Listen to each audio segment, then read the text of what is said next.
छोले आसमान ज़मीं की तलाश न कर, जी ले ज़िंदगी खुशी की तलाश न कर, तकदीर बदल जाएगी खुद ही मेरे दोस्त, मुस्कुराना सीख ले बजाय की तलाश न कर।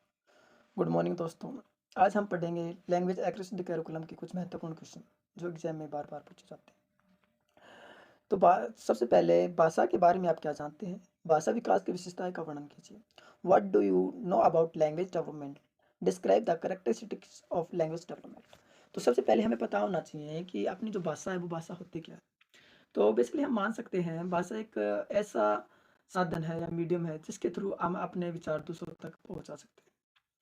अपने विचार या तो हम लिख कर या बोल कर या फिर सांकेतिक रूप से इशारों में अपने विचारों को हम दूसरों तक पहुंचा सकते हैं। तो सबसे पहले हम शुरुआत करेंगे कि बच्चे में इसका विकास किस प्रकार से होता है।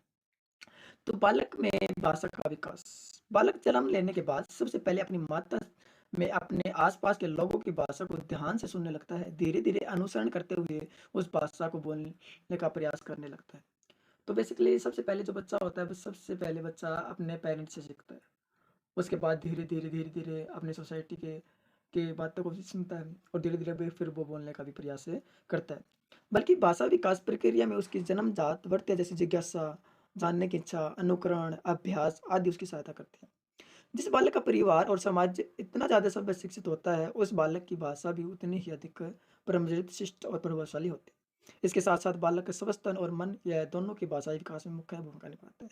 मतलब कहने का मतलब यह है कि जिसका पेरेंट्स पढ़े लिखे होंगे एक प्रकार से या ज़्यादा शिक्षित होंगे जिसका परिवार, वो बच्चा भी उतने ही उसका भाषा का असर ज़्यादा पड़ेगा।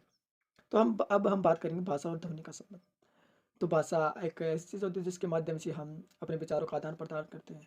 अगर मैं बात करूँ ध्वनि की, साउंड की, तो साउंड क्या होती है? साउंड एक ऊर्जा का रूप होती है जो हमें क्या करती है, सुनने में मदद करती है। तो सबसे पहले हम क्या करेंगे, भाषा को सुनेंगे। उसके बाद क्या करेंगे, फिर बोलने की कोशिश करेंगे। उसके बाद क्या करेंगे, फिर रीडिंग करेंगे। उसके बाद क्या करेंगे, फिर राइट करेंगे। तो अब बात करेंगे भाषा और ध्वनि का संबंध। प्रकृति संबंध बालक को जन्म के समय है शक्ति प्रदान कर देती है कि वे बिना किसी अभ्यास के या सीखे बिना ही ध्वनि को सुन लेता है और मुख से अस्पष्ट ध्वनि ऐसे निकाल सकता है। वैसे भी बालक जन्म लेने के बाद रोते समय ध्वनि उत्पन्न करता है। कुछ वैज्ञानिक वैज्ञानिक तो इस निष्कर्ष पर ही पहुंच रहे हैं कि बालक गर्भावस्था के समय ध्वनि के संकेतों को ग्रहण कर लेता है। कहने का मतलब जो गर्भावस्था के अंदर ही बच्चा धीरे धीरे मतलब थोड़ी थोड़ी ध्वनि को क्या कर लेता है, ग्रहण करना शुरू कर देता है। माता की लोरी सुनते समय बालक उसके होठों की बदलती अवस्था को बड़े ध्यान से देखता है और इसका अनुकरण करता है, करने का प्रयास करने लगता है। वस्तुतः भाषा भी ध्वनि प्रतीकों की एक निश्चित व्यवस्था होती है। अगर हम बात बात करें भाषा प्रयोग की चार विधियां होती हैं, वो कौन कौन सी होती हैं? सबसे पहले सुनना, बोलना, पढ़ना, लिखना। बालक द्वारा अपनी भाषा को बोलकर, लिखकर अपने भाव, विचार आदि को व्यक्त करने और सुनकर तथा पढ़कर दूसरों के भाव को, विचारों आदि को ग्रहण करने में क्षमता प्रदान करता है। अगर बात करें भाषा की चार विधियाँ, अवस्थाएं, मान लो सबसे पहले कौन सी होती है? सुनना। उसके बाद क्या करेगा बच्चा? बोलना शुरू करेगा। उसके बाद पढ़ना शुरू करेगा। उसके बाद फिर लिखना शुरू करेगा। अगर हम बात करें विकास की विभिन्न अवस्थाओं में भाषा विकास की विशेषताएं, तो सबसे पहली विशेषता अपना शिशुअवस्था में भाषा विकास, लैंग्वेज डेवलपमेंट ड्यूरिंग इन्फेंसी। यह है जन्म के समय बच्चा रोना शुरू करता है। जब बच्चे का जन्म होता है तब क्या करता है? रोना शुरू करता है धीरे धीरे। इस आयु वर्ग में बच्चे की स्वर और व्यंजन का ज्ञान नहीं होता है। 25 सप्ताह तक शिशु जिन ध्वनियों को निकालता है उनमें स्वरों की संख्या अधिक होती है, ज़्यादा होती है। 10 माह की आयु में बच्चा पहला शब्द बोलता है और इसे बार बार बार बार दोहराता है। 1 वर्ष की आयु तक बच्चे की भाषा को समझना कठिन होता है। आरंभ में बच्चा एक शब्द का वाक्य बोलता है जैसे दूध, माँ, इस प्रकार से पापा। शिशु की भाषा पर उसकी बुद्धि तथा विद्यालय का वर्तमान भी उसकी भूमिका प्रस्तुत करते हैं। अगर बात करें हम बाल्य बाल्यकाल या बाल्यावस्था में भाषा विकास, लैंग्वेज डेवलपमेंट ड्यूरिंग चाइल्डहुड, तो आयु के साथ साथ बालकों को सीखने की गति में वृद्धि होती है। इसमें प्रत्येक क्रिया के विस्तार में कमी होती है। बाल्यकाल में बच्चा शब्द से लेकर वाक्य विन्यास की सभी क्रियाएं सीख लेता है। लड़कियों की भाषा का विकास लड़कों की अपेक्षा अधिक तेजी से होता है। भाषा के विकास में समुदाय, घर, विद्यालय, परिवार की आर्थिक सामाजिक परिस्थितियों का भी प्रभाव होता है। वस्तु को देखकर उसका प्रत्यय ज्ञान उसे लगता है कि इसके पश्चात बच्चों की अभिव्यक्ति में भी आनंद मिलता है। अगर थर्ड की बात करूँ, थर्ड स्टेज की, तो किशोरावस्था में भाषा विकास की विशेषता है। लैंग्वेज डेवलपमेंट ड्यूरिंग अडोलसेंस, किशोरावस्था के दौरान कई प्रकार के सारे परिवर्तन आते हैं, जिनके परिणाम स्वरूप विभिन्न संवेग पैदा होते हैं। यह संवेग बच्चों की भाषा विकास को प्रभावित करते हैं। किशोर में साहित्य पढ़ने की रुचि उत्पन्न होती है। उनमें कल्पना शक्ति का विकास होने लगता है। किशोर का शब्दकोश विस्तृत हो जाता है, बढ़ जाता है। किशोर कई बार गुप्त भाषा को विकसित करते हैं। ऐसी भाषा कुछ पुस्तकों के माध्यम से लिखी होती है, जिसके अर्थ वही जान सकते हैं जिन्हें कोड मालूम हो, जिन्होंने ये कोड दिए हो। भाषा के माध्यम से किशोर की संकल्पना का विकास होता है। भाषा के विकास का किशोर के चिंतन पर भी प्रभाव पड़ता है। भाषा के माध्यम से किशोर मनुष्य परिस्थितियों का वर्णन करता है और साथ ही साथ विचार विमर्श के माध्यम के रूप में प्रयोग करता है, मतलब अपने विचार भी साझे करने शुरू कर देता है। अगर हम नेक्स्ट क्वेश्चन की बात करें तो ये सब अपनी भाषा विशेषताएं थी। अब हम नेक्स्ट क्वेश्चन के ऊपर चर्चा करेंगे। तो सबसे पहले संप्रेषण क्या है, इसकी महत्ता क्या है। What is communication, right, it is important. Communication मतलब अपनी बातों को कम्युनिकेट करना, एक बात को दूसरों तक पहुंचाने के प्रकार से। तो संप्रेषण तकनीकी रीढ़ की हड्डी है। बिना संप्रेषण के शिक्षण एवं अधिगम दोनों की ही कल्पना नहीं की जा सकती।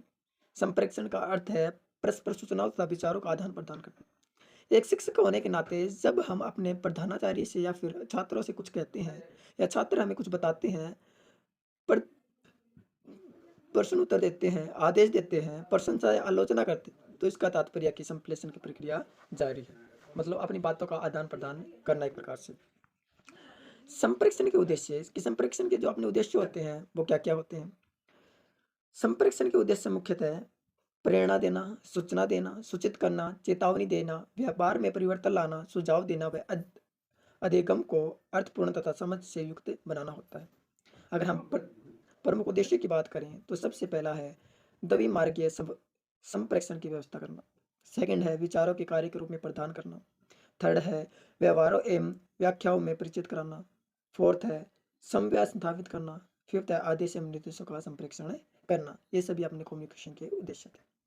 अगर बात करें संप्रेषण के प्रकार, हम दो प्रकार के होते हैं। एक तो होता है संवादिक संप्रेषण, एक होता है अशब्दिक संप्रेषण। अगर शब्दिक संप्रेषण की बात करें तो यह संप्रेषण मुख्य रूप से वाणी द्वारा लिखित रूप से शब्दों अथवा संकेतों के द्वारा विचार एवं भावना को दूसरों के समक्ष प्रस्तुत करता है। इसके दो प्रकार होते हैं, अपने मौखिक और लिखित संप्रेषण। मौखिक में होता है हम वो उसके द्वारा बोलकर अपने विचारों का आदान प्रदान करते हैं। लिखित में हम अपने विचारों को लिखकर एक दूसरे के सामने प्रकट करते हैं। मौखिक संप्रेषण, इससे में वार्ता, व्याख्या, परिचर्चा, समूह है परिचर्चा, प्रश्न उत्तरी तथा कहानी आदि के माध्यम से विचारों की अभिव्यक्ति की जाती है। लिखित संप्रेषण, इसमें लिखित संप्रेषण की सुकरानता के लिए जरूरी है कि लिखित भाषा सरल, सुगम, स्पष्ट तथा बोधगम्य हो, ताकि ग्रहणकर्ता बिना किसी भ्रम के पूर्ण रूप से ग्रहण कर सके। अशब्दिक संप्रेषण, इसमें भाषा का प्रयोग नहीं किया जाता है। इसमें बाण संकेत, चक्षु संपर्क तथा मुख्य मुद्राओं के प्रयोग एवं संपर्क आदि प्रमुख के संप्रेषण होते हैं। कक्षा में संप्रेषण, संप्रेषण एक ऐसा सबसे मुख्य प्रमुख माध्यम है जो शिक्षक तथा विद्यार्थियों को एक साथ बांधे रखने और उन्हें प्रभावित करने अहम भूमिका निभाता है। अतः हम ये कह सकते हैं कि शैक्षणिक उद्देश्य की प्राप्ति के लिए की गई चर्चाएं शिक्षक व छात्र के बीच को ही कुछ कक्षा संप्रेषण की सजाती है। मतलब कक्षा में संप्रेषण का मतलब क्या, बच्चों के साथ कम्युनिकेट करना। टीचर संप्रेषण में बाधाएं, कि कौन कौन सी बाधाएं होते हैं संप्रेषण में। तो सबसे पहले भौतिक बाधाएं, मतलब शोर शराबा, शोर, वातावरण, असुविधाएं, खराब स्वास्थ्य, ध्यान केंद्रित न होना। सेकंड है भाषा की बाधाएं, अस्पष्ट शब्द, अनावश्यक शब्द बोलना, मतलब अस्पष्ट शब्द बोलना भाषा में। थर्ड की बात करें मनोवैज्ञानिक बाधाएं, अरुचि मतलब रुचि नहीं होना, अत्यधिक चिंतन मतलब ज़्यादा सोचना, अलाभकारी अनुभव मतलब कोई लाभकारी अनुभव नहीं होना। अगर हम बात करें संप्रेषण का निराकरण, प्रभावशाली संप्रेषण हेतु निराकरण करण, यथासंभव हमें सरल, सुगम, संबोध एवं स्पष्ट भाषा का प्रयोग करना चाहिए। मतलब सरल भाषा का मतलब बोलते समय हमें सरल भाषा का थोड़ा यूज ज़्यादा करना चाहिए। संप्रेषण में देरी करने वाले तत्वों पर बुरी नज़र होनी चाहिए। सुनने की अच्छी आदत होनी चाहिए, गुड लिसनिंग स्किल। लिखे हुए संदेशों को सही रूप से अध्ययन करना चाहिए। इस तरह संप्रेषण मानव समाज की व्यवस्था के संचालन, ज्ञान के प्रचार प्रसार में उत्तरोत्तर प्रगति करने का साधन है। अगर बात करें ये अपने कम्युनिकेशन के ऊपर क्वेश्चन था। अगर बात करें हम नेक्स्ट क्वेश्चन की, अब डिस्कस करेंगे हम नेक्स्ट क्वेश्चन के ऊपर। तो नेक्स्ट क्वेश्चन अपना, भाषा तथा शक्ति के बीच में क्या संबंध है? What is the relation between language and power? तो हम बात करेंगे इसके बारे में कि मतलब भाषा किस प्रकार से मतलब एक ऊर्जा का भी स्रोत है। दुनिया भर में वर्तमान अनुदेशात्मक कार्यक्रम नामांकित लोगों की दूसरी भाषा में संवाद संवाद करने का तरीका, लिखने का प्रयास जारी रखते हैं। फिर वे संघर्ष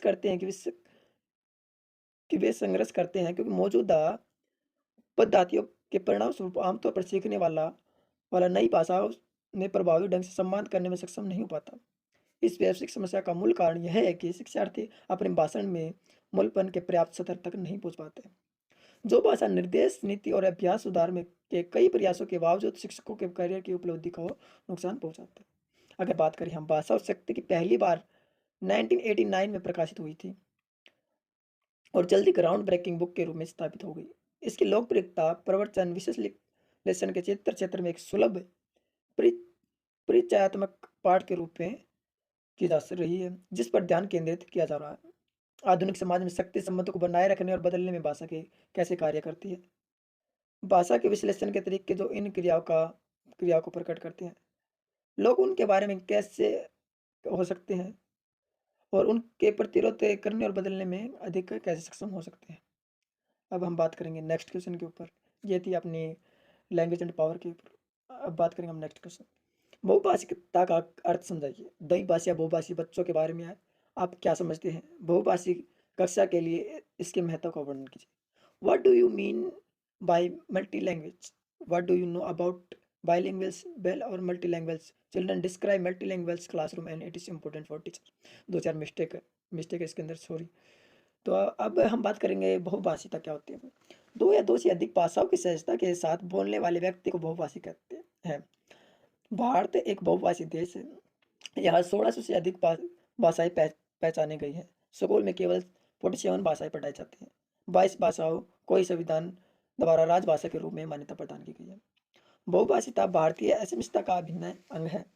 यहाँ तक कि दूर दराज स्थित गाँव में तथा कथित एक भाषा बोलने वाला एक ऐसे शब्द के भंडार को नियंत्रित करता है तो उसके कई तरह की संवादात्मक परिस्थितियों का सामना करने की योग्यता प्रदान करता है। विस्तृत भारतीय भाषाई व सामाजिक भाषिक मैट्रिक्स में भारतीय भाषिक शब्दों की बहुलता एक दूसरे से परस्पर संवाद करती है, जो कि कई तरह की व्यापक साझी भाषी व सामाजिक भाषिक खासियतों पर खड़ी होती है। दूसरी तरफ हाल ही के कई अध्ययनों ने दिखलाया है कि द्विभाषिता का संज्ञानात्मक विकास व विधिक उपलब्धियों गहरा सकारात्मक संबंध है। अगर बहुभाषिता क्या है इसके बारे में जाने, बहुभाषिता एक व्यक्ति या समुदाय की क्षमता होती है जो कई भाषाओं का ज्ञान और समझ रखते हैं तथा उनका प्रयोग कर सकते हैं। यह एक महत्वपूर्ण कौशल होता है जो अधिक विषय में संचार, व्यापार, संगठन और ज्ञान के क्षेत्र में बहुत उपयोगी होता है। बहुभाषी का व्यक्ति अनेक भाषाओं का ज्ञान रखते हैं जो उनके विभिन्न सांसारिक, माध्यमिक, व्यापार और संगठनों को विभिन्न संस्थानों और लोगों से जुड़े रहने में मदद करता है। यह उनकी संचार क्षमता को बढ़ाता है और वे विभिन्न भाषाओं में संवाद करने में सक्षम होता है। बहुभाषिता का विकास व्यक्ति की सोच, समाज और संस्थाओं के अंतर्राष्ट्रीय संचार के बढ़ते स्तर के साथ संबंधित है। इससे न केवल भाषा संबंधित होती है बल्कि संसार भर में बहुभाषिक व्यक्ति द्वारा संपन्न किए जाने वाले अधिक संचार संबंधों के कारण सामान्य जनता के बीच भी सभी भाषाओं के साथ संबंध संभव होता है। अगर हम बात करें द्विभाषिता संज्ञानात्मक लचीलेपन व विद्वत उपलब्धि के सकारात्मक रिश्ता है। दो भाषा बोलने वाले बच्चे न केवल अन्य भाषाओं पर अच्छा नियंत्रण रखते हैं बल्कि अकादमिक स्तर पर भी वे संवेदना रचनात्मक दिखाते हैं। साथ ही उनका शायद सामाजिक सहिष्णुता भी पाई गई है। दो भाषा बोलने वाले बच्चे न केवल अन्य भाषाओं पर अच्छा नियंत्रण रखते हैं बल्कि शैक्षणिक स्तर पर भी ज़्यादा रचनात्मक होते हैं। साथ ही उनके अधिक सामाजिकता और सहिष्णुता भी पाई गई है। भाषाई खजाने की व्यापक व्यवस्था पर नियंत्रण उनके विविध प्रकार के एक विविध स्तर की सामाजिक परिस्थितियों में कुशलतापूर्वक जोड़ने में सहायक होता है। साथ ही इस बात के मजबूत सबूत मिले हैं कि द्विभाषी बच्चे विविध सोच में ज़्यादा अच्छा प्रदर्शन करते हैं। अगर बात करें हम द्विभाषिता और बहुभाषिता में अंतर, तो द्विभाषिता मतलब होता है दो भाषा। बहुभाषिता मतलब होता है दो या दो से ज़्यादा भाषाओं के बारे में ज्ञान। तो दो भाषाओं की सहजता के साथ बोलने वाले व्यक्ति को द्विभाषिता कहते हैं। दो से अधिक भाषाओं के बारे में सहजता से बोलने वाले व्यक्ति को बहुभाषी कहते हैं। बहुभाषी को बढ़ावा देने की आवश्यकता है। बहुभाषिता को संसाधन के रूप में प्रयोग करना चाहिए। हर बच्चा स्वयं की स्वीकार और सुरक्षित महसूस करे। इसके संज्ञानात्मक सृष्टिपूर्ण विस्तृत चिंतन और वैदिक उपलब्धियों का सतत बढ़ता है।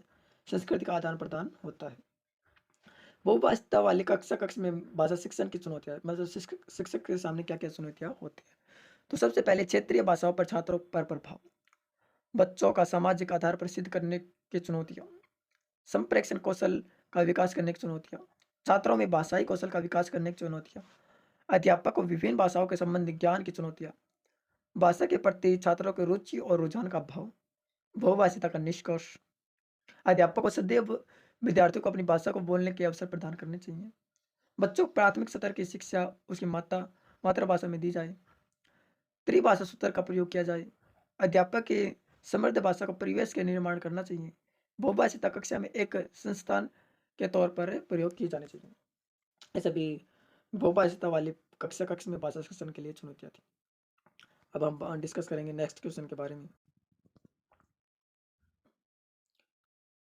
तो अपना नेक्स्ट क्वेश्चन है भाषा कौशल। भाषा कौशल में हम पढ़ेंगे श्रवण कौशल के बारे में। तो भाषा कौशल श्रवण कौशल पढ़ने से पहले हम भाषा कौशल के बारे में जान लेते हैं। तो भाषा कौशल क्या होता है? भाषा कौशल एक अभिव्यक्ति का साधन है जिसमें सुनना, बोलना, पढ़ना, लिखना शामिल होता है। भाषा कौशल की विशेषताएं क्या क्या है? तो भाषा कौशल की विशेषताएं, कौशल भाषा का व्यावहारिक पक्ष है।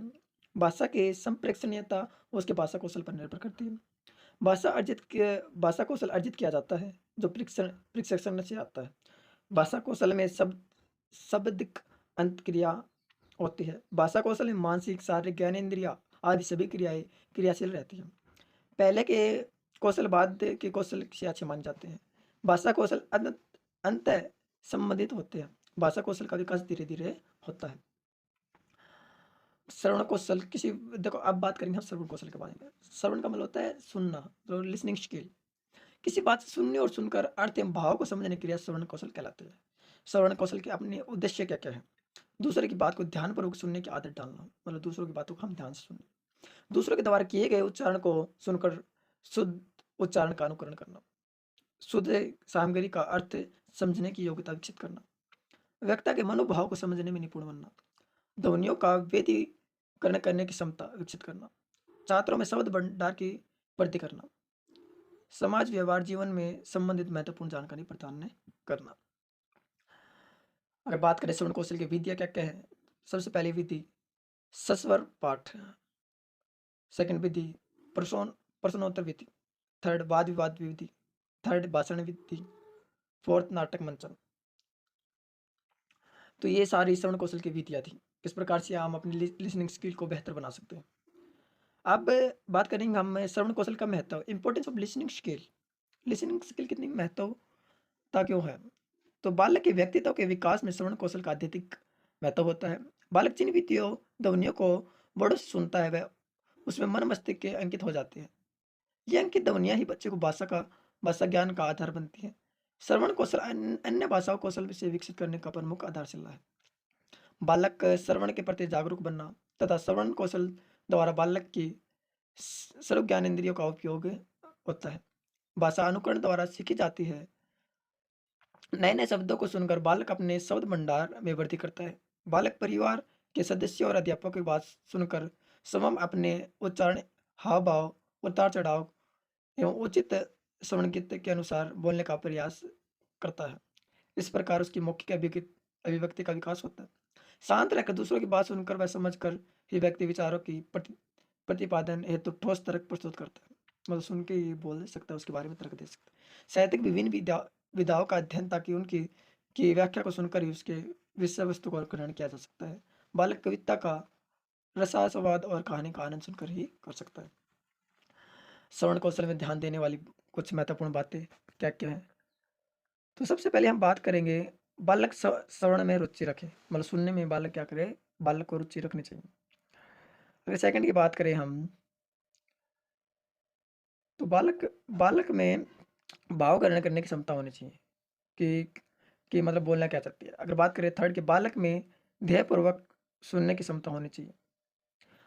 अगर नेक्स्ट की बात करें, बालक में हिंदी ध्वनि के प्रकार एवं उच्च वर्गीकरण को पूरा करना चाहिए।